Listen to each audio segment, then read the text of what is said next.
夜晚，一队顶级掠食者悄悄制定好了猎杀计划。猎狗遁入黑暗之中，利用尖利的嚎叫来制造恐慌。花豹从另一个方向匍匐前进，将自己的身形完美的隐匿。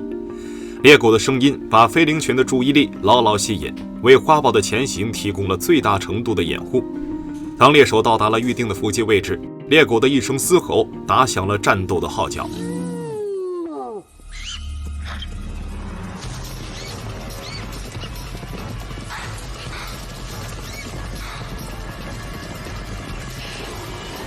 整个过程是如此的高效而快捷，猎狗欣然走来，与花豹一同分享合作后的成果。两个死敌之间和谐相处的画面，现在就真真切切地发生在眼前。一个不可能出现的顶级猎杀同盟诞生了。这一切的源头要从一次离家出走开始说起。这根全是骨头的小腿是猎狗东尼今天一天的食物。族群里的其他成员此刻正在争抢着新鲜的血食，但这些都是东尼不敢奢望的。能吃到一截小腿已是极大的幸运。猎狗家族的统领权完全归母猎狗掌控，他将带领着族群对猎物进行围杀，通过所有成员的紧密合作，最终将猎物拖垮。但进食的热闹都是属于母猎狗们的，和东尼没有半点关系。作为一只年轻的公猎狗，它的地位是家族里最低的。第二天，饿了一天的东尼还没有找到进食的机会，只能眼巴巴地看着母猎狗们大快朵颐。饿得四肢发虚的东尼打算尝试一下，他把自己的头尽量压低，小心翼翼地趴伏着啃骨架上的碎肉，几乎是以乞讨的方式在求食。但贪婪的母猎狗还是把他教训了一顿，打算一口都不分给他。被无情对待的东尼最终离开了家族，选择自己独自去外面闯荡。然而没有了族群的庇护，东尼在荒野的日子非常难过。他不仅要时刻饱受着饥饿的折磨，还要面临野犬疯狂的追杀。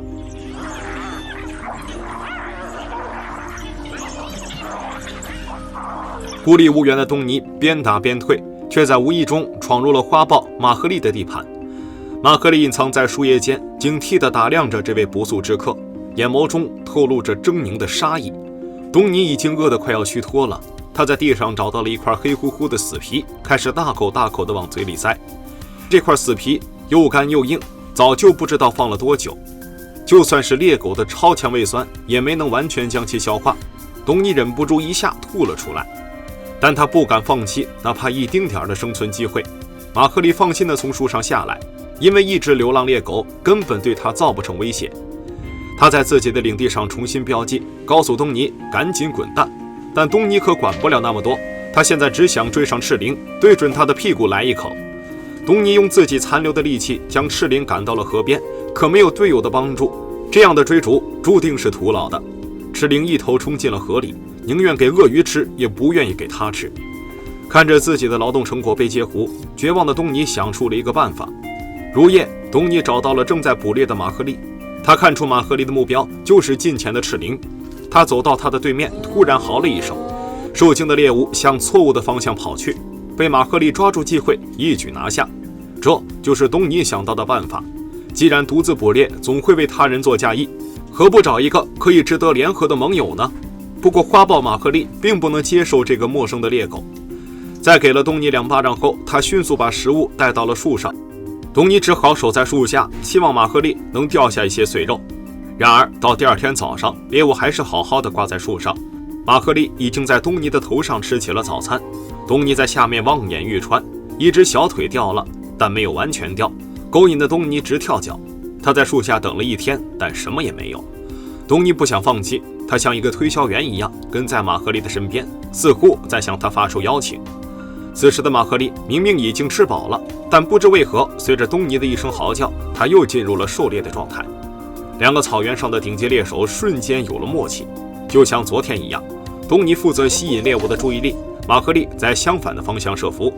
这场精心设计的狩猎顺利的不可思议，赤灵恐怕这辈子也想象不到，有一天花豹和猎狗这对死敌会联合在一起。这一次的分赃非常和谐，已经吃饱的马赫利将大部分的肉都留给了东尼，这代表他已经认可了东尼的地位，同时也正式和他缔结了盟约。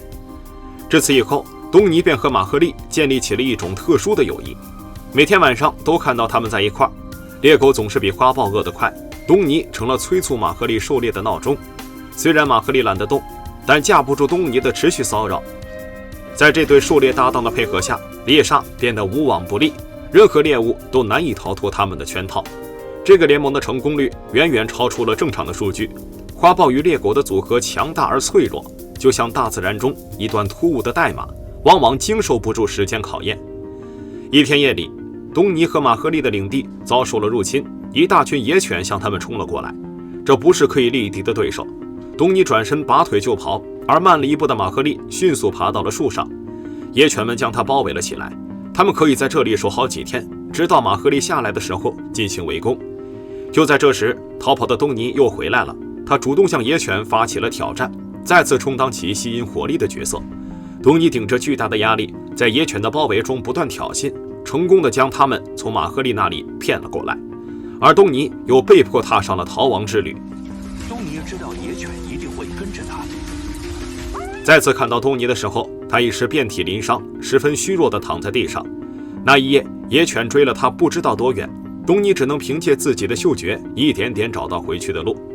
然而，另一种熟悉的味道激发了他的本能，一个陌生的猎犬家族刻在基因里的声音在催促着他加入。最后，东尼顺从了自己的本能，向族群的首领表示了臣服。就这样，东尼最终还是变成了原来的模样，一切都没有改变。花豹马赫利的生活也恢复了常态，独自狩猎，独自进食。但有一点值得注意的是，他现在习惯在地上进食，似乎在等待着东尼的加入。